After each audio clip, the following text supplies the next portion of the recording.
राज्य शक्तिका बाँकी पदमा प्याकेज सहमति गर्ने सत्ता गठबन्धनको तयारी। पहिलो दल भएर पनि सत्ता गुमाएका कांग्रेस सभापति देउवालाई पार्टीको काम कारबाहीमा फर्किने चुनौती। साहसिक र अस्थिर दुवै खाले पहिचान बनाएका प्रधानमन्त्री दाहालको तेस्रो सत्ता यात्रा सुरु। गठबन्धन जोगाएर मुलुकको समस्या समाधान गर्नुपर्ने चुनौती। 6 दशकभन्दा बढी समयको संसदीय इतिहासमा निकै उतार चढाव। नयाँ संसद कानून निर्माण लगायत कार्यमा प्रभावकारी हुनुपर्ने माग। चीनमा कोरोना संक्रमण वृद्धिका बावजुद विदेशी नागरिकका लागि अनिवार्य गरिएको क्वारेन्टाइनको व्यवस्था हट्दै संक्रमण थप बढ्ने चिन्ता। र विश्वकप फुटबलका कारण स्थगित इङ्ग्लिस प्रिमियर लिग फुटबल पुनः सुरु। लिग लिडर आर्सेनलद्वारा वेस्ट ह्याम 3-1 गोल अन्तरले पराजित।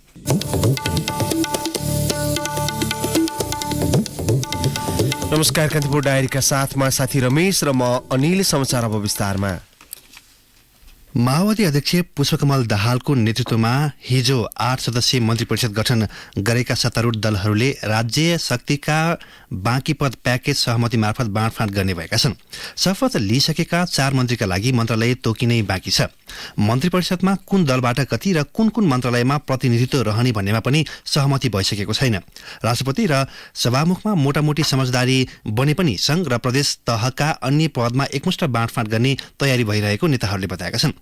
माओवादी अध्यक्ष दाहाल नेतृत्वको सरकारलाई एमाले, माओवादी केन्द्र, राष्ट्रिय स्वतन्त्र पार्टी, राप्रपा, जनमत पार्टी, नागरिक उन्मुक्ति पार्टीका र स्वतन्त्र सहित 169 सांसदले समर्थन गरेका छन्। एमाले राष्ट्रपति र सभामुख लिने सहमति छ। उपराष्ट्रपति, सभामुख, मन्त्रालय र प्रदेश प्रमुख भागवण्डा गर्न बाँकी छ। नयाँ सत्ता गठबन्धनसँग 7 प्रदेशमा बहुमत रहेका कारण मुख्यमन्त्री, प्रदेश सभामुख, उपसभामुख सहितका पदमा सहमति गर्नुपर्नेछ। संसदीय समिति सभापति पनि उनीहरूको भागवण्डा गर्नेछन्। प्रधानमन्त्री दाहाल निकट नेताहरूका अनुसार प्रारम्भिक छलफलमा प्रधानमन्त्री सहित 25 सदस्यीय मन्त्री परिषदमा एमालेको 10 र माओवादीको 7 मन्त्रालयमा दाबी छ।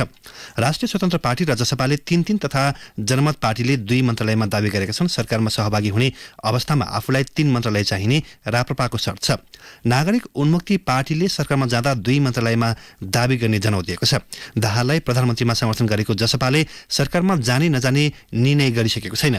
राजनीतिक समितिको बैठक बसेर संसदीय दल नेता चयन गरेपछि सरकारमा सहभागिताबारे निर्णय लिने जसपाले जनाएको छ। जसपा अध्यक्ष उपेन्द्र यादवले भन्नुभयो, सरकारमा सहभागी हुने वा नहुने भन्नेमा पार्टीमा छलफल गर्न बाँकी नै छ। छलफलपछि निर्णय गर्छौं। जसपाका 12 सांसद छन्।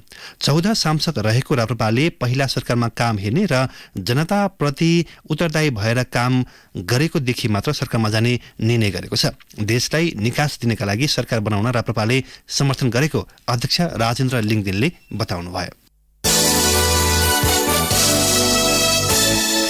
5 वर्षसम्म सत्ता राजनीतिको केन्द्रमा रहने अवसर कांग्रेसले गुमाएपछि सभापति शेरबहादुर देउवालाई पार्टीको काम कारबाहीमा फर्किने चुनौती बढेको छ। प्रधानमन्त्री पदमा हट राख्दा पार्टीका हातमा केही बाँकी नरहेको भन्दै कांग्रेसका नेता कार्यकर्ताले देउवाको राजीनामा माग्न सुरु गरेका छन् भने विशेष महाधिवेशन गरेर नेतृत्व परिवर्तन गर्नुपर्ने आवाज उठिरहेको छ। देउवाले 6औं पटक प्रधानमन्त्री भइहाल्ने अडान नछाड्दा 5 दलीय गठबन्धन मात्रै टुटेको छैन। माओवादी अध्यक्ष पुष्पकमल दाहाल एमाले सहितका दलहरूसँग नयाँ समीकरण बनाएर प्रधानमन्त्री हुनुभएको छ। कांग्रेस भने प्रतिनिधि सभा र सबै प्रदेश सभामा प्रतिपक्षमा बस्नुपर्ने अवस्थामा पुगेको छ। प्रधानमन्त्री पद दाहाललाई दिन देउवा तयार भएको भए कांग्रेस राष्ट्रपति र सभामुख सहितका पदमा हकदार हुन्थ्यो। 4 प्रदेशका मुख्यमन्त्री कांग्रेसलाई दिन माओवादी तयार भइसकेको थियो। देउवाको व्यक्तिगत हटले सबै अवसर गुमेको कांग्रेसका नेता कार्यकर्ताले बताउन थालेका छन्। समय छँदै निर्णय लिन नसक्दा राजनीति कति महँगो पर्छ भन्ने कुरा अहिले साबित भएको कांग्रेसका नेता रामचन्द्र पौडेलले बताउनुभयो। कांग्रेस महामन्त्री गगन थापा पार्टी महाधिवेशन र संसदीय दल नेताको चुनावमा प्रहरी परिचालन गर्ने गृह प्रशासन र प्रधानमन्त्री कार्यालयले ओली निवासमा के भइरहेको छ भनेर थाहा नपाउँदा यो अवस्था आएको प्रतिक्रिया दिनुभयो। थापाले भन्नुभयो, नेतृत्व न स्मार्ट प्लेयर देखियो न त उसँग सूचना रह्यो। निर्वाचनमा लोकप्रिय मत पनि ल्याउन सकेनौं, उल्टै 7-8 लाख मत गुमायौं। लोकप्रिय मत गुमाएर पनि चतुरैपूर्ण राजनीति अपनाएर राजनीति जित्न सकेनौं। शनिबार बिहान एक पटक मात्र हामीलाई बोलाइएको भए पनि यो दुर्घटना हुँदैन थियो। पार्टी नेतृत्वले आफूको सामान्य आवश्यकता पनि महसुस नगरेको महामन्त्री थापाको गुनासो छ।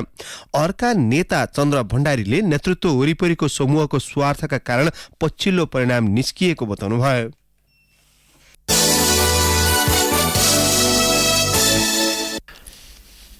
कतिपयको नजरमा साहसिक त कतिपयको बुझाइमा अस्थिर स्वभाव र चरित्रको पहिचान बनाएका माओवादी केन्द्रका अध्यक्ष पुष्पकमल दाहाल तेस्रो पटक मुलुकको कार्यकारी प्रधानमन्त्री बन्नुभएको छ। कांग्रेससँगको गठबन्धन भङ्ग भएपछि एमाले सहित 7 दल र स्वतन्त्र सांसदको समर्थनमा प्रधानमन्त्री भएका दाहालको अर्को सत्ता यात्रा त्यति सहज देखिँदैन।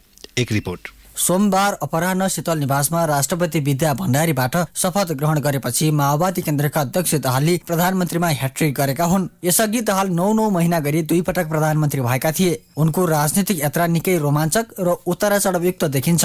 कक्षा 10 मा पढ्ने उमेरबाट राजनीतिमा होमिएका दाहाल विक्रमसम्म 2028 सालमा कम्युनिस्ट पार्टीसँग जोडिएका थिए। सानै उमेरमा राजनीतिमा लागे पनि पछि 2042 सालमा तत्कालीन मसाल पार्टीको महाधिवेशनबाट दाहाल केन्द्रीय सदस्य हुन पुगे। त्यसको केही वर्षमा नै पुनः दाहाल मसाल पार्टीको महासचिवको जिम्मेवारीमा खटिए। त्यस क्रममा 2052 फागुन 1 गतेबाट माओवादीले सुरु गरेको सशस्त्र द्वन्द्वको नेतृत्व गरेका दाहाल जनमुक्ति सेनाको कमान्डरको रूपमा स्थापित भएका थिए। मूलधारका राजनीतिक शक्तिसँग भएको 12 बुँदे सम्झौता मार्फत दाहाल शान्तिपूर्ण राजनीतिमा प्रवेश गरेका हुन्। माओवादी अध्यक्ष रहेका दाहाल भूमिगत जीवनबाट बाहिर आएपछि 2064 सालमा पहिलो संविधान सभाको निर्वाचन भयो, जसमा माओवादी केन्द्रका नेतृत्वमा सरकार गठन गर्ने सुनौलो अवसर बन्यो र दाहाल पहिलो पल्ट 2065 साल साउन 31 गते गणतन्त्र नेपालको पहिलो प्रधानमन्त्रीका रूपमा निर्वाचित भए। प्रधानमन्त्री बनेको 9 महिनापछि तत्कालीन प्रधान सेनापति रुक्माङ्गत कटवाललाई बर्खास्त गर्न खोज्दा विवाद आएपछि दाहाल राजीनामा दिन बाध्य भए। त्यसपछि प्रधानमन्त्री हुन उनले 8 वर्षभन्दा बढी समय कुर्नु पर्यो। 2072 सालमा दोस्रो संविधान सभाबाट संविधान जारी भएपछि एमाले नेतृत्वको सरकार बनाउने भूमिकामा रहेका दाहाल एमालेसँगको सत्ता साझेदारी तोड्दै 2073 साउन 9 गते कांग्रेसको समर्थनमा प्रधानमन्त्री हुन पुगे। उनले स्थानीय तह निर्वाचन गराएपछि सत्ता हस्तान्तरण गर्दै कांग्रेस सभापति शेरबहादुर देउवालाई प्रधानमन्त्रीमा समर्थन गरेका थिए। दाहालको राजनीतिक कदमको नाटकीय क्षण भने 2074 सालको आम निर्वाचनमा देखिन पुग्यो। उनले कांग्रेससँगको साझेदारी तोड्दै एमालेसँग चुनावी तालमेल गरेर पार्टीको हैसियत बढाएका थिए भने केही महिनापछि एमाले र माओवादी केन्द्र मिलेर शक्तिशाली कम्युनिस्ट पार्टी नेकपा निर्माणमा योगदान गरेका थिए। तर आन्तरिक विवाद र बेमेलका कारण नेकपा विभाजन मात्र भएन,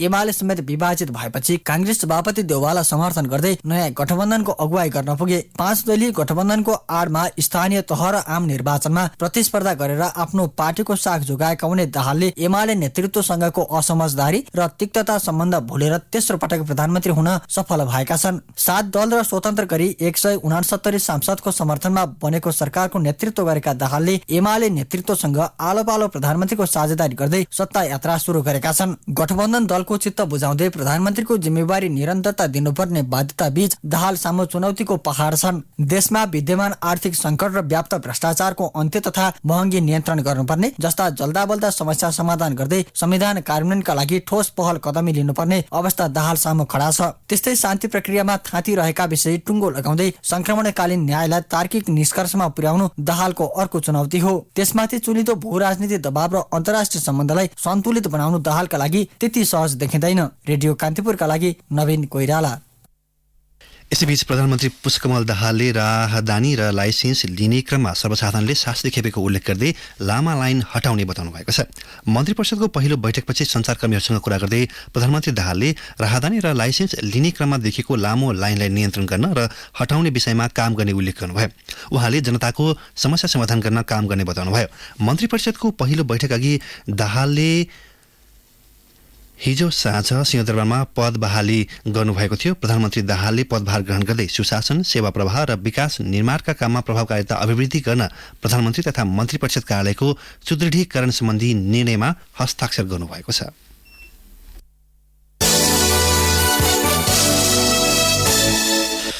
6 महिना अघि मात्रै राष्ट्रिय स्वतन्त्र पार्टी स्थापना गरी राजनीतिमा होमिएका रवि लामिछाने उपप्रधान तथा गृहमन्त्री बनेका छन्। लामिछानेको सत्ता यात्रा नेपाली राजनीतिको एउटा नयाँ परिघटना मानिएको छ।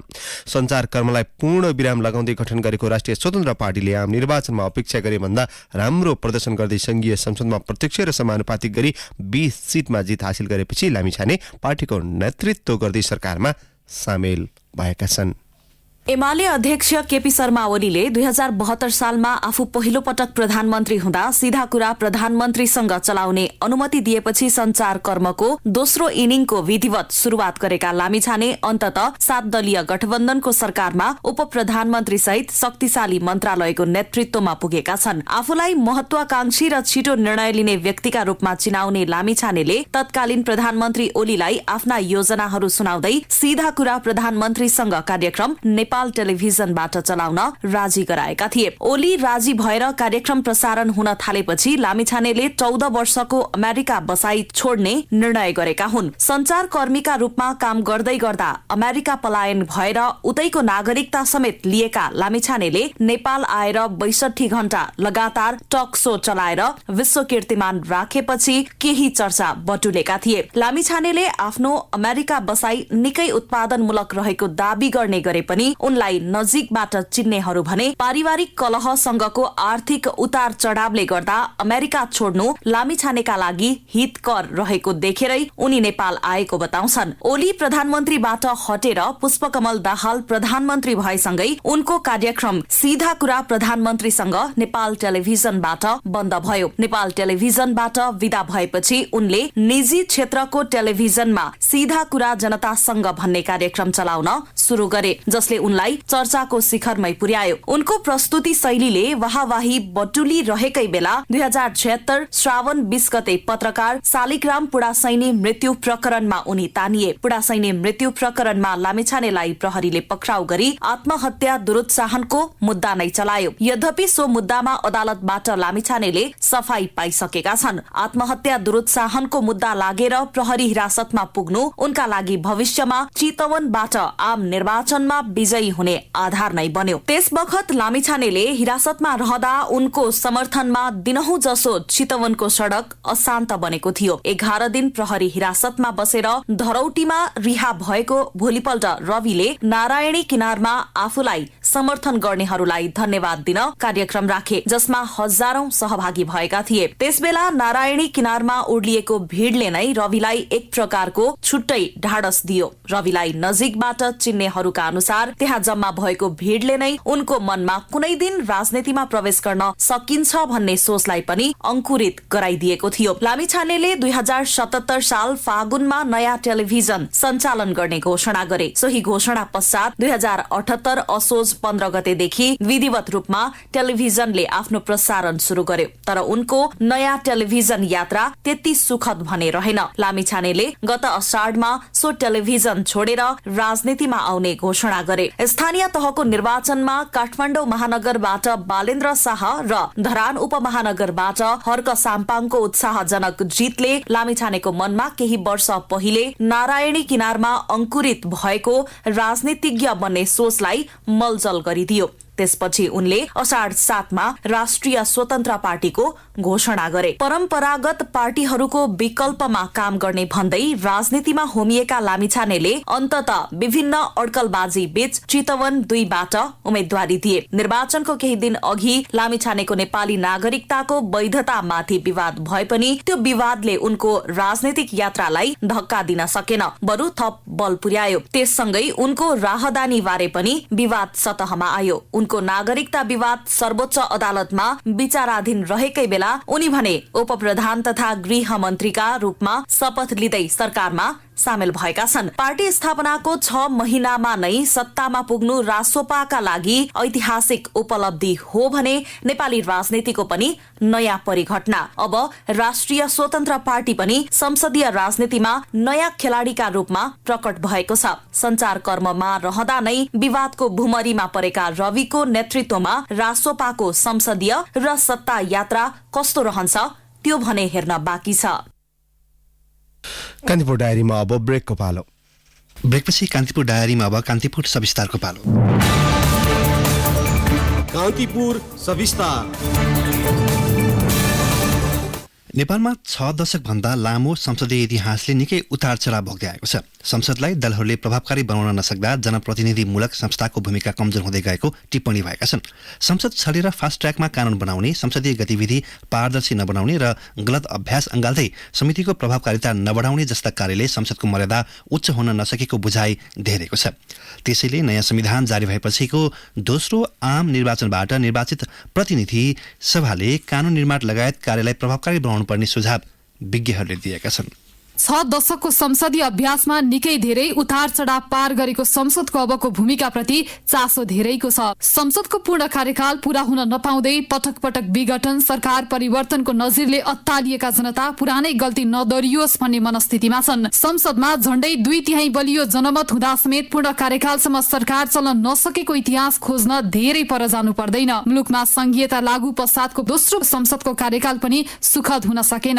राजनीतिक खिचातानी र संसदीय समितिको भूमिका सक्रिय हुन नसक्दा 53 विधेयक निष्क्रिय बने भने 102 विधेयक पारित हुन पुगे। राष्ट्रिय सभामा उत्पत्ति भएर राष्ट्रिय सभामा नै विचाराधीन रहेका 12 विधेयक मात्र काम लाग्ने अवस्थामा छन्। मुलुकका निम्ति आवश्यक कानून बनाउन नसक्ने तर अध्यादेशबाट शासन गर्ने प्रवृत्तिको पुनरावृत्ति भइरहेको टिप्पणी उस्तै भइरहेको छ। मुलुकको संसद नीति निर्माण तथा कानून निर्माणमा कम परिचालित तथा सरकार गठन गर्ने कुरामा बढी केन्द्रित रहेको आरोप पनि छ। नवनिर्वाचित सांसदले संसदीय पद्धतिमा सुधार गर्नुपर्ने विषयबारे अर्थ्याउँदै संविधानविद डाक्टर विपिन अधिकारी, पहिले त कानूनका बारेमा क्यालेन्डर अनुसार काम गर्ने, कुनै कुरालाई पनि फास्ट ट्र्याकमा गर्ने, अध्यादेश जारी गर्दै नगर्ने, नीति तथा कार्यक्रमहरूमा जवाबदेहिता माग गर्ने अनि प्रतिपक्ष पनि सुतेर नबस्ने। विक्रम सम्म 2016 असार 16 गतेबाट प्रारम्भ भएको नेपालको संसदीय इतिहासमा पहिलो संसदको कार्यकाल 2 वर्ष बित्न नपाउँदै विघटन हुन पुगेको थियो। 2017 साल पुस 1 गते राजा महेन्द्रले शाही घोषणाबाट संसदीय व्यवस्था अन्त्य गरेका थिए। नेपालको पहिलो संसदको निर्वाचनबाट 109 सिट रहेको प्रतिनिधि सभामा नेपाली कंग्रेसले 74 स्थानमा विजय हासिल गरी 2/3 मत प्राप्त गर्यो। त्यसबेला नेपाली कंग्रेसका नेता कृष्ण प्रसाद भट्टराई पहिलो संसदको सभामुख बनेका थिए। संवैधानिक प्रावधान अनुसार यसको कार्यकाल सकिनु अघि सदनको विघटन भएपछि संसदीय व्यवस्था जन्मिन नपाउँदै अन्त्य हुन पुग्यो। यस्तै मिनी पार्लियामेन्टको रूपमा परिचित संसदीय समितिहरू पनि राम्रोसँग मौलाउन पाएन। 2046 मा बहुदलीय प्रजातन्त्रको पुनर्स्थापनापछि 2048 वैशाख 29 गते 205 क्षेत्रमा भएको निर्वाचनबाट नेपाली कंग्रेसले 110 सिट जितेर संसदमा स्पष्ट बहुमत सहित सबैभन्दा ठूलो दल बन्यो। नेकपा एमाले 69 सिट सहित दोस्रो ठूलो दल बन्यो। तर पार्टी भित्रको आन्तरिक कलहले महामन्त्री गिरिजा प्रसाद कोइरालाको नेतृत्वको सरकार बने पनि सो बहुमतको सरकार 3.5 वर्षमै ढल्न पुग्यो। त्यसपछि पनि विघटन हुने नियतिबाट नेपालको संसद मुक्त हुन सकेन। समय क्रममा 2056 सालमा भएको अर्को आम निर्वाचनबाट नेपाली कंग्रेस 111 स्थानमा विजयी बन्यो। बहुमत प्राप्त गरेको कंग्रेसबाट शेरबहादुर देउवा प्रधानमन्त्री बने। तर राजनीतिक उथल पुथुल र पार्टी भित्रको विवादपछि प्रधानमन्त्री देउवाले 2059 साल जेठ 8 गते संसद विघटन गरे। त्यसपछि मुलुकको राजनीति झन दुश्चक्रमा फस्यो। त्यसैको फाइदा उठाएर राजा ज्ञानेन्द्रले प्रत्यक्ष शासन शुरू गरे, जुन कदम नै राजतन्त्र अन्त्य गर्ने अस्त्र बन्न पुगेको इतिहास सबै सामु छ। संसद मात्र नभई नेपालको इतिहासमा संविधान सभाले समेत आफ्नो कार्यकालमा संविधान बनाउने जिम्मेवारी पूरा नगर्दै समय व्यतीत गरेपछि दोस्रो पटक संविधान सभाको निर्वाचन गर्नु परेको निकट विगतलाई सम्झिने गरिएको छ। 2070 मक्सिर 4 मा दोस्रो संविधान सभाको निर्वाचनपछि कंग्रेस र एमाले 2070 माघ 27 मा संयुक्त सरकार बनाए। कंग्रेस सभापति सुशील कोइराला प्रधानमन्त्री बने। कोइरालाकै नेतृत्वमा 2072 असोज 3 मा संविधान जारी भयो। पछि एमाले समर्थन फिर्ता लिएपछि कोइराला सरकारबाट बाहिरिन पुगे। त्यसपछि एमाले र माओवादी मिलेर 2072 असोज 24 मा केपी ओली पहिलो पटक प्रधानमन्त्री बने। तर 10 महिनामा नै माओवादीले समर्थन फिर्ता लिने बताएपछि ओलीले 2073 साउन 9 मा राजीनामा दिए। त्यसपछि दाहाल दोस्रो पटक पुनः 10 महिनाका लागि प्रधानमन्त्री भए। दाहाल यसअघि 2064 सहित 28 मा पहिलो संविधान सभाको निर्वाचनपछि ठूलो दल बनेसँगै सँगै पहिलो पटक प्रधानमन्त्री बनेका थिए। त्यसबेला पनि उनी 9 महिना सरकारमा रहे। दोस्रो पटक प्रधानमन्त्री भएका दाहालको 2074 जेठ 22 मा राजीनामापछि देउवाको नेतृत्वमा सरकार बन्दै पहिलो निर्वाचन भयो। निर्वाचनमा कांग्रेस दोस्रो दलमा खुम्चियो। पछि देउवाले 2074 फागुन 3 मा राजीनामा दिए। चुनावी तालमेल गरेका माओवादी र एमालेको बहुमत आएपछि केपी ओली फेरि प्रधानमन्त्री बने। एमाले र माओवादी एकता भएर 2075 जेठ 3 मा नेकपा गठन हुन पुग्यो। आलो पालो प्रधानमन्त्री हुने सहमति कार्यान्वयन नभएपछि पार्टी विभाजन भयो। 2074 निर्वाचनबाट 2/3 निकटको बहुमतसँगै प्रधानमन्त्री बनेका ओलीले पार्टीभित्रको विवादपछि दुई पटक संसद विघटन गरेकोमा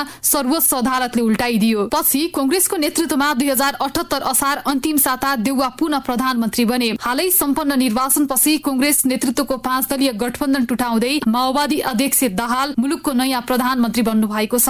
यसरी 6 दशकको संसदीय अभ्यासमा संसद निरन्तर धर्मराउँदै गएको विश्लेषण भइरहेको छ। बहुमत प्राप्त गर्दा समेत संसद स्थिर हुन सकेको छैन। कहिले विस्मयकारी त कहिले दुखद परिस्थितिसँग संसद गुज्रिँदै आएको छ। पूर्व सभामुख तारानाथ राणाभाट संसदको अबको दायित्व बारे यसो भन्छन्। विधायनी काम हो, कानून बनाउने काम, कानून संशोधन गर्ने काम, अर्कोतिर बजेट विनियोजन गर्ने काम मुलुक, अर्कोतिर सरकार निर्माण गर्छ। उसैले सरकारलाई नियन्त्रण गर्ने, निर्देशित गर्ने काम चाहिँ अबको संसदले गर्न सक्छ। संसद मुलुकको समग्र शक्ति केन्द्रित थलो हो, तर सांसद आफ्नो जिम्मेवारी भन्दा पर गएर संसदमा प्रस्तुत हुँदा शक्ति केन्द्रित थलो शिथिल बन्दै गएको छ। पूर्व उपसभामुख शिवमाया तुम्बा हाम्फे संविधान अनुसार धेरै कानून बनाउन बाँकी हुँदा नव संसदले यसलाई पूर्णता दिनुपर्ने बताउँछिन्। अझै पनि संविधान अनुसार कानूनहरू बनाउन बाँकी छ। त्यो कामलाई यो अहिलेको नयाँ संसदले चाहिँ पूरा गर्नुपर्ने हुन्छ। कतिपय ऐनहरू हामीले संशोधन गर्न पर्ने बाँकी नै थियो र केही नयाँ ऐनहरू बनाउनु पर्ने पनि काम बाँकी नै थियो। त्यो कामलाई यो नयाँ संसदले चाहिँ पूरा गर्न जरुरी पर्छ। नियमित काम कारबाही भन्दा अन्यत्र अल्मलिएको संसद अब ट्र्याकमा आउनुको विकल्प छैन। संसदमा राजनीतिक मुद्दा भन्दा पनि नियमित काम कारबाहीलाई जोड दिनुपर्ने अबको संसदले पटक्कै ढिलाइ गर्न हुने छैन। संसद छलेर अध्यादेशको माध्यमबाट फास्ट ट्र्याकबाट कानून निर्माणमा केन्द्रित बन्दै आएको संसदको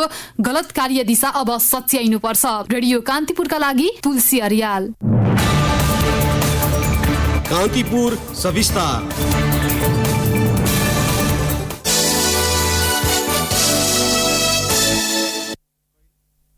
कैलालीको बसन्ता र मोहना लालझाडी जैविक मार्ग आसपासका बस्ती छेउछाउ बाघ देखिन थालेको छ। घाँस दाउराका लागि वनभित्र पस्न समेत स्थानीय डराइरहेका छन्।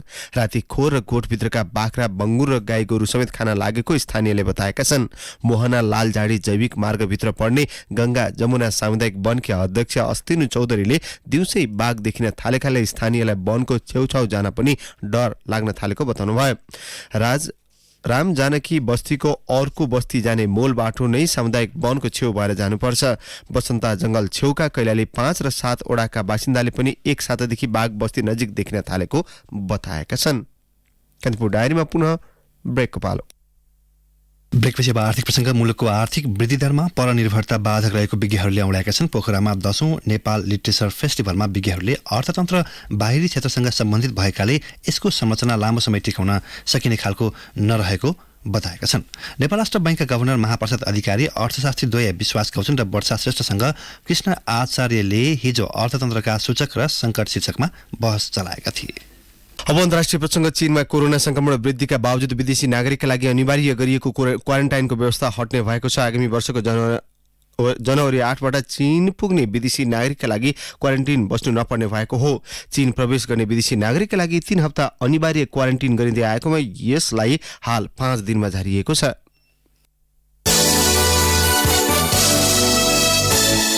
अब खेल प्रसङ्ग। विश्वकप फुटबलका कारण केही समय स्थगित इङ्ग्लिस प्रिमियर लिग फुटबल पुनः सुरु भएको छ। गैराती भएको खेलमा लिग लिडर आर्सेनलले वेस्ट हाममाथि 3-1 गोल अन्तरको जित निकालेको छ। वेस्ट हामका लागि पेनाल्टी मार्फत सेन बेन राहमाले गोल गर्दै खेलमा अगदा कायम गरे पनि दोस्रो हाफमा आर्सेनलले दबाव सिर्जना गरेको थियो। आर्सेनलका लागि बुकायो साका, ग्राभियल मार्टिनेली र एडी किटिएले गोल गरे। यसैगरी प्रिमियर लिग तालिकाको दोस्रो स्थानमा रहेको न्युकासल युनाइटेडले लेस्टर सिटीमाथि 3-0 को फराकिलो जित निकालेको छ। क्रिस वुड, मिगेल अल्मिरोन र जोएलिन्टनले पहिलो हाफमै गोल गरेपछि न्युकासल युनाइटेडले शानदार जित निकालेको हो।